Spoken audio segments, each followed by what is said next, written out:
Você já percebeu como a maioria dos anúncios hoje parece exatamente igual? A mesma foto genérica, o mesmo texto previsível, aquela mesma promessa que você já viu centenas de vezes. Agora, pensa comigo, raciocina. E se isso que parece um problema enorme no mercado for justamente a melhor notícia para quem tem um negócio? Porque quando quase todo mundo se comunica do mesmo jeito, algo curioso acontece. A barra para se destacar fica absurdamente baixa, tão baixa que às vezes não é preciso ser genial, só não ser igual. E é isso que muda completamente a forma de olhar para o marketing. Você, assim como eu, deve se perguntar por que ainda existem anúncios tão ruins sendo utilizados, anúncios genéricos, que se você fizer uma breve pesquisa ali no na biblioteca de anúncios do MetaEds, né, e ver o que a sua concorrência está fazendo, o que é uma tarefa essencial para você entender o que as empresas estão usando.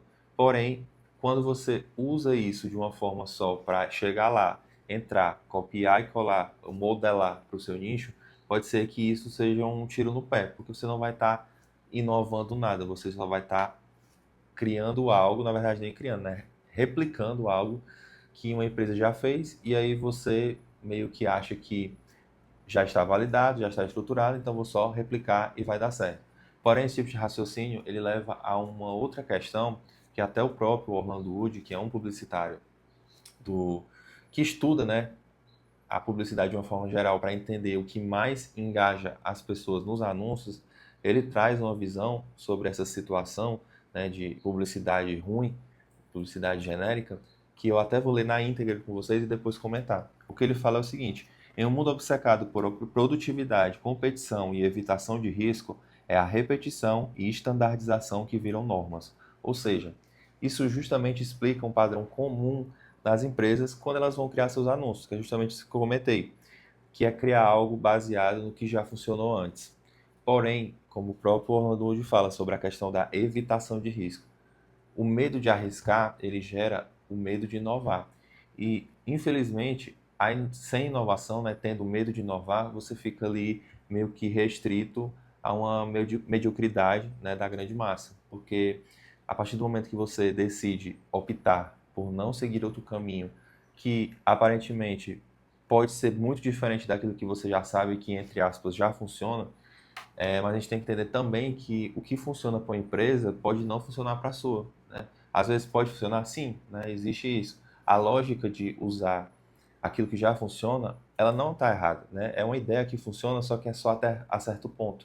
Pensando ali no curto prazo, em gerar picos de venda, realmente trazer uma mensagem ali mais direta, algo que as empresas já estão, de certa forma, validados, né, de usar, estruturado, e aí você pega aquele formato e replica, pode ser que gere ali no curto prazo um resultado. Porém, quando a gente fala de longo prazo, existem grandes evidências que mostram que esse tipo de comunicação não é a mais estratégica para crescimento de marca e também para métricas de negócio. Mesmo com essa situação problemática dos anúncios ruins, dos anúncios genéricos, que, como eu comentei antes, podem trazer impactos negativos no longo prazo para o crescimento da sua marca, mesmo com esse cenário, a gente pode tentar extrair algo positivo disso e transformar um problema em oportunidade. O que eu quero dizer com isso? Não sei se vocês já ouviram falar, provavelmente sim, da estratégia do Oceano Azul, Oceano Vermelho. O que é que essa estratégia mais ou menos fala em resumo? Que nós temos que optar por nadar, vamos dizer assim, né, uma ilustração, em um oceano azul, onde há mais espaço, onde há mais oportunidades, não tem tanta competição, e evitar o oceano vermelho, que é onde tem mais gente, onde tem mais competição, mais concorrência. E o mercado de anúncios genéricos, de anúncios que falam de uma forma mais direta, que não se preocupam em engajar os clientes de outra forma, é justamente nesse oceano vermelho, onde você está disputando com a grande massa e fica difícil se destacar. Eu mesmo, por experiência própria, já passei por isso, né? Eu tenho experiência de causa nisso, porque eu já perdi muito tempo e muito dinheiro tentando nadar em um oceano vermelho. Eu entrei nesse meio de anúncios, gestão de tráfego, há mais ou menos 4 anos. E nos primeiros anos ali, eu sempre queria tentar fazer o que os grandes nomes do mercado, os grandes players faziam. Por quê? Qual era o raciocínio? Esse meu raciocínio é o que a maioria das pessoas que entram nesse mercado entram, porque a promessa de ganhar rios de dinheiro na internet, você vê a rudo aí as pessoas falando. E o pior, ganhar muito dinheiro com pouco esforço. Então, eu fui vítima desse discurso, eu caí nesse discurso várias vezes, e gastei muito do meu tempo e principalmente muito dinheiro, porque eu queria replicar, e é exatamente isso que a maioria deles ensinam, que é só você replicar aquele plano, aquela estratégia que deu certo para ele, se você replicando, você vai ter o mesmo resultado. Só que esse discurso na prática não funciona. Por quê? Eu não tenho a mesma autoridade dele, eu não tenho o mesmo posicionamento desse player. Então, como é que eu vou ter o mesmo resultado, mesmo aplicando o mesmo criativo dele? Em diversas mentorias que eu entrei, tinham esse discurso, criativo validado, você vai apenas usar e vai ter o resultado que nós tivemos. Não funciona na prática, porque o cara está em outro nível que eu não estou ainda, então não adianta querer nadar nesse oceano vermelho. Eu tenho que procurar me diferenciar por alguma forma e nadar no oceano azul, como essa estratégia fala, né? Que é justamente você sair da grande massa ali na grande manada. E justamente isso que foi uma armadilha para mim, que é uma armadilha que você deve evitar e procurar aquilo que de fato vai trazer uma comunicação diferenciada para dentro dos teus anúncios, né, na publicidade de uma forma geral. E o grande ponto interessante nisso é que a partir do momento que você já está fazendo algo diferente que a grande maioria faz, você já tende a ter resultados. Então, isso, de certa forma, nos mostra o quê? Que a gente não precisa ser genial. A gente não precisa criar algo genial e onde eu fiquei muitas vezes travado de só começar a fazer uma coisa quando estiver muito boa, quando estiver assim, perfeito no nível que seja notável e a ser posto como algo genial. Mas a partir do momento que você já começa a fazer algo diferente da grande massa, você já tende a ter resultados, sempre pensando naquilo que o seu cliente, né, o seu público, você deve captar a atenção dele e, de alguma forma, que a sua marca fique gravada na memória dele.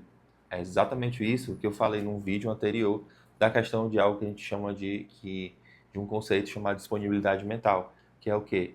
Que a partir do momento que você capta a atenção da pessoa, a pessoa de uma certa forma consolida, né, vira uma memória consolidada, aí vai gerar o que a gente chama de disponibilidade mental, que é quando o cliente estiver no momento de compra, quando ele for fazer a compra do produto, a sua marca vai ser a primeira que vem à mente dele, porque de alguma certa forma você já se consolidou, né? A sua marca, né? A comunicação já se consolidou na mente dele, então ficou aquilo gravado. Então, no momento de compra, ela vai preferir escolher o seu produto, a sua marca, para fazer aquela aquisição. E para representar isso, né? Para representar com evidências o que é isso que eu estou querendo dizer, tem uma empresa, né, que é onde esse Orlando Wood ele está, onde ele trabalha, onde ele faz esses estudos revisados. E aí essa empresa, a System One, ela é uma empresa que criou uma metodologia e um sistema para avaliar o engajamento emocional das pessoas ao longo dos anúncios, né? Então eles pegam lá um anúncio, tem um sistema lá, uma metodologia, onde eles avaliam se a pessoa ficou de forma mais neutra, ficou de forma mais alegre, feliz, surpresa, triste, com raiva, enfim, eles conseguem medir isso. E eles fizeram uma análise dos anúncios no Brasil e mostraram algo muito interessante. Vou até mostrar aqui na tela para vocês o que acontece. Até como eu falei, a questão de transformar um problema em uma oportunidade. Então, a má notícia ela é uma boa notícia. Ou seja, eles criaram aqui um sistema, né, como eu falei, e existe uma nota, né, de baixo, modesto, bom, forte e excepcional. E o que é que esse gráfico nos diz? Olha só, eles mostram aqui para a gente que a média do Brasil está em 2,7, ou seja, a média entre o modesto e o bom. Então, além disso, que aqui mostra que menos de 15% de todos os anúncios testados no Brasil chegaram a 4 ou 5 estrelas. Então, é justamente isso. Existe um oceano azul para se explorar, porque tem como se destacar de uma maneira mais fácil, porque a grande maioria está fazendo algo abaixo da média, né? Abaixo do bom ali, tá entre o modesto e o bom. Então, isso aqui representa, na prática, o que eu acabei de dizer, que justamente existe dentro desse problema uma grande oportunidade para aqueles que querem se destacar, buscar uma comunicação que realmente traga resultados e capte a atenção e gere memória nas pessoas.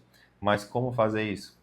A solução para isso é engraçado porque é meio que contraditório, mas a solução para isso é o que as empresas têm menos usado cada vez mais ao longo do tempo, que é a estratégia emocional. Também vou deixar aqui na tela um vídeo que eu falei sobre isso, sobre a importância de usar elementos emocionais e como usar esses elementos dentro da sua comunicação para você se diferenciar, porque é o que vem se mostrado com mais evidências, né, mais estudos, livros, comprovações de que é uma grande maneira de você se diferenciar na sua comunicação. explorar o lado emocional, porque é isso que vai fazer com que a atenção das pessoas sejam captadas e posteriormente vire uma memória. Um grande fator que tem contribuído para que a gente precise prestar devida atenção a esse assunto é que a fragmentação das mídias e das redes sociais tem cada vez mais estreitando a nossa atenção. Como eu já comentei em outro vídeo, mas vamos falar de maneira bem mais rápida aqui. Esse comportamento das redes sociais, comportamento ali de você ficar só scrollando de maneira automática os vídeos, né, que gera ali um comportamento totalmente dopaminérgico, né, não é uma dopamina barata, mas enfim, é viciante. As pessoas elas estão perdendo cada vez mais a capacidade de prestar atenção das coisas, de ficar mais engajado em conteúdos mais longos, mais extensos. Então, hoje é muito difícil uma pessoa conseguir se manter concentrada durante uma aula de uma hora e meia, né? E até vi uma notícia interessante e, de certa forma, intrigante, né?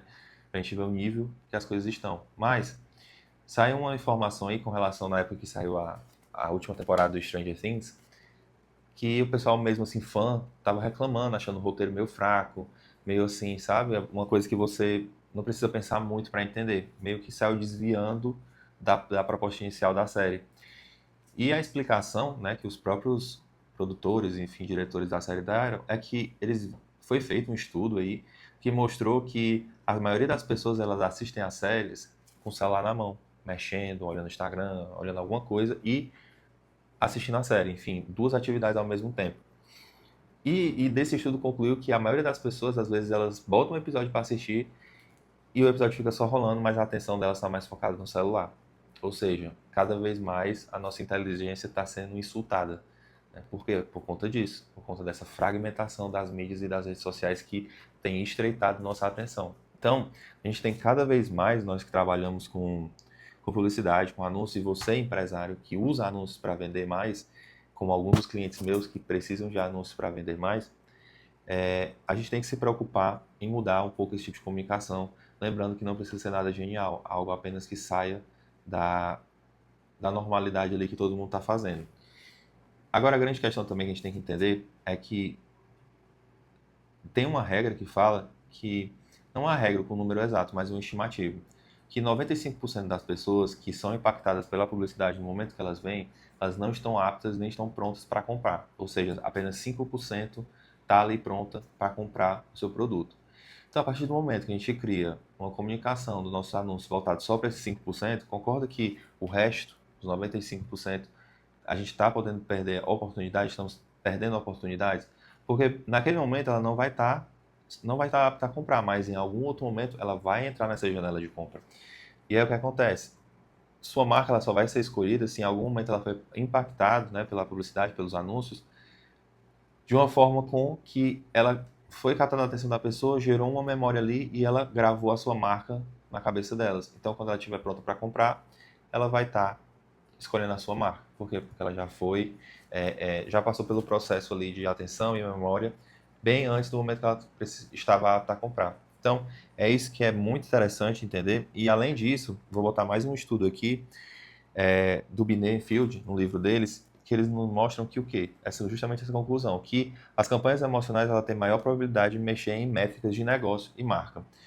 Como vocês podem ver aí nesses dois gráficos, o que acontece? O primeiro gráfico, ele mostra aqui, né, os dois gráficos, vocês podem ver que a linha verdinha é racional e a linha roxinha é o emocional. Ou seja, o primeiro gráfico aqui, né, que campanhas emocionais produzem mais efeitos de métricas de negócio, né, de lucro ao longo dos anos. Como vocês podem ver, há um crescimento exponencial quando se usa a comunicação, a campanhas emocionais. Você vê que saiu de 13 para 43%. No racional foi de 10 para 23%. Ou seja, ao longo dos anos, ó, 1 ano, 2 anos, 3 anos mais, as campanhas emocionais têm se mostrado mais eficientes nesse sentido também. O outro exemplo aqui é que as campanhas emocionais, elas têm a capacidade mais forte de gerar brand, né, de construir crescimento de marca. E ele colocou alguns efeitos aqui, por exemplo, awareness, comprometimento, né, confiança, diferenciação, qualidade, fama, imagem. Você pode ver que em todos, o emocional ele ganha do racional. Então, vendo isso, a gente entende de uma certa forma na prática como isso impacta e como isso funciona dentro desse mundo, né, onde as pessoas ainda preferem estar criando campanhas de cunho racional, somente campanhas de cunho racional, que é aí que está o problema, e esquecem da campanha emocional, né? Existem estudos que mostram que cada vez menos as empresas têm usado, cada vez menos usado as estratégias emocionais. Então a gente vê que esse padrão que o Orlando Wood comentou, de imediatismo, curto-prazismo, tem consequências graves até mesmo no crescimento de marca e métricas de negócio ao longo do tempo. Eu sei que nesse momento você pode estar se perguntando, Matheus, mas se eu tentar inovar, se eu tentar mudar, né, o que, se não der certo, se isso me trouxer custos que eu não estou podendo arcar no momento. E aí, de fato, eu entendo essa situação. Porém, eu quero te chamar a atenção para uma questão. E o custo de você não tentar ousar? De você continuar criando anúncios, criando uma comunicação para ninguém ver, para ninguém se engajar. Isso, para mim, ao longo do tempo, me parece muito mais danoso do que você tentar aqui errar, ajustar no começo, para depois que pegar a manha, conseguir criar algo de forma mais natural. E justamente isso porque a partir do momento que você opta de querer se comunicar igual a todo mundo, você está deixando de crescer, né? É uma opção que muitas empresas fazem, né, por não optar mudar sua comunicação e naquilo que está mais certinho, que é mais certeiro, né? Eu não sou contra o feijão com arroz, o básico que funciona, mas a gente tem que entender que às vezes o básico que funciona, mas que já está todo mundo usando, já não é mais o básico que funciona. É mais uma questão assim, está todo mundo usando, eu vou usar também. É igual, às vezes, moda, né? Tendência de moda, por isso que muda tanto a moda. Porque vai de acordo com o que as pessoas estão querendo usar. Então, a partir daquele momento que vira uma modinha, aquilo para de fazer sucesso. Isso acontece até mesmo com você vê aí grandes influenciadores que hoje viraram fantasmas. Por quê? Porque ficaram mantendo um padrão de uma coisa só, não inovaram, ficaram fazendo a mesma coisa sempre, e isso, ao longo do tempo, as pessoas vão enjoando, vão enchendo o saco e vão deixando para lá. Essa é a realidade. Então você vê muito isso, que muitos influenciadores que foram grandes há 2, 3 anos atrás, hoje em dia são pessoas normais, normalmente. Agora, aquelas outras que aproveitaram daquele momento e resolveram ir inovando ao longo do tempo, elas estão sólidas no mercado até hoje, independente do setor. Eu não estou entrando aqui no quesito do que a pessoa faz, do que ela realmente, enfim, faz para sobreviver, faz ali qual é o trabalho dela, né? Porque a gente sabe que influenciadores têm muitas diferentes opções aí de influenciadores. Então, eu não estou entrando no sentido do que eles fazem, mas sim que, querendo ou não, eles foram inovando ao longo do tempo a sua comunicação. O risco de fazer algo diferente, ele é muito menor do que continuar o risco de ficar invisível, né? Então, quando você vai fazendo a mesma coisa, ao longo do tempo você vai ficar invisível. Para finalizar, eu queria mostrar aqui para vocês um resumo sobre isso de um gráfico que eu considero um dos mais importantes da história do marketing, que é esse gráfico aqui, que vocês podem ver aqui, né, uma corzinha vermelha em um e uma em azul. O vermelho são os efeitos de ativação de venda no curto prazo, e o azul são os efeitos de construção de marca de longo prazo. Ou seja, ele está comparando ao longo do tempo, né, o crescimento aqui, como se comporta cada tipo de efeito ao longo do tempo. E o que aconteceu? O que vocês podem ver aqui, os efeitos de ativação de venda, esses vermelhinhos, eles geram picos, né? Eles picos rapidamente, só que eles perdem efeito ao longo do tempo, né? Rapidamente. Você vê que eles geram um pico e desce, e não crescem. Já o azul, que é o efeito de construção de marca, ele tem um crescimento mais lento, como vocês podem ver em comparação, mas não geram esses picos, geram até pequenos picos, mas ao longo do tempo eles ultrapassam os efeitos do curto prazo, porque como vocês podem ver, eles crescem de maneira mais lenta, mas vão subindo. Já os de ativação de vendas, eles geram picos e não crescem, eles se mantêm e vão decrescendo ao longo do tempo. Então, justamente o que acontece? Você pode falar assim, eu vou criar agora só anúncios para a construção de marca. A gente não pode fazer isso porque, como eu falei, lembra do que eu falei da regra do 95/5? Pronto. A gente tem que, na verdade, ter um equilíbrio.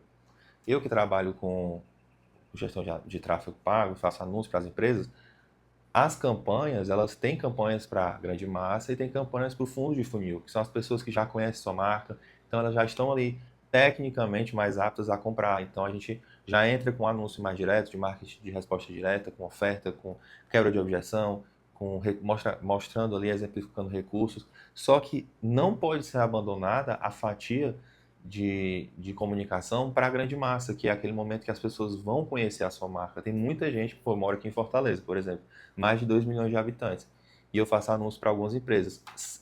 Será? Por exemplo, eu trabalho com loja de iPhone. 2 milhões de habitantes. Será que os 2 milhões de habitantes conhecem a loja de iPhone? Óbvio que não. Mas já existe uma fatia que já conhece, então a gente já direciona uma campanha para esse tipo de público. Porém, a comunicação para a grande massa tem que existir para mais pessoas conhecerem a sua empresa, mais pessoas se conectarem, mais pessoas se relacionarem e, de certa forma, irem descendo lá no funil, né, para poder se tornar e vir a receber ofertas de cunho mais direto. Uma comunicação mais para oferta, para quebra de objeção, como eu falei. Então, o segredo é usar essas duas estratégias, né? É usar a comunicação focada em vendas, né? Ali uma resposta mais direta, mensagens mais diretas, e uma focada mais em engajamento emocional para atrair a atenção das pessoas e gerar e consolidar a memória. Eu queria finalizar esse vídeo justamente porque é uma frase da Maya Angelou, que é uma escritora, poetisa americana. Ela era muito ativista também nessa questão da direitos humanos e tal. E aí ela fala uma frase que é muito interessante. O que é que ela diz? Está em inglês, mas eu vou ler aqui, né? Ela diz que eu aprendi que as pessoas elas esquecem o que você diz, o que você faz, mas nunca elas vão esquecer como você fez elas se sentir. Então o que é que significa? Eu traduzi de uma maneira bem rápida aqui, mas o que é que ela quis dizer? Que não importa muito o que você disse, o que você fez, mas importa mais o que você fez as outras pessoas sentirem. E esse raciocínio é da mesma forma dos anúncios. Aqueles anúncios que fazem as pessoas sentirem alguma coisa, alguma emoção, algum comportamento que gere ali alegria, pode ser também, existem anúncios que tentam estrategicamente utilizar a tristeza, a raiva para gerar o efeito, mas o grande superpoder, a grande super emoção é a felicidade. Então, o humor é muito importante nisso também, porque ele causa essa felicidade nas pessoas, aquele riso, aquela coisa. Não entendi, mas de alguma forma fez sentido para ela e ficou gravado na memória dela. Então, é isso que vai fazer com que você se diferencie da grande massa e nade num oceano azul. O mercado, então, te deu um presente sem embrulho. Cada concorrente que faz anúncio genérico está abrindo espaço para você. Cada marca que comunica sem personalidade está te deixando o caminho livre. A questão não é mais se você tem condição de se destacar. A questão é, você vai usar essa vantagem ou vai continuar fazendo igual a todo mundo? É a mesma coisa que todo mundo? Então, a boa notícia dos anúncios ruins é que você pode e deve ser a exceção. Então, comece hoje, comece pequeno, mas comece diferente. Não seja igual à grande massa e consiga construir uma comunicação que de fato vai captar a atenção das pessoas e gerar memória. Então, se esse conteúdo fez sentido para você, comenta, curte aqui o vídeo, se inscreve no canal para acompanhar os próximos vídeos que irão sobre esse assunto de como se destacar, como destacar sua comunicação na publicidade no meio dessa grande massa que faz só anúncios genéricos. E comenta aqui embaixo qual o maior obstáculo, qual obstáculo você vem enfrentando na comunicação, ao criar a comunicação dos seus anúncios. Então é isso, valeu, grande abraço.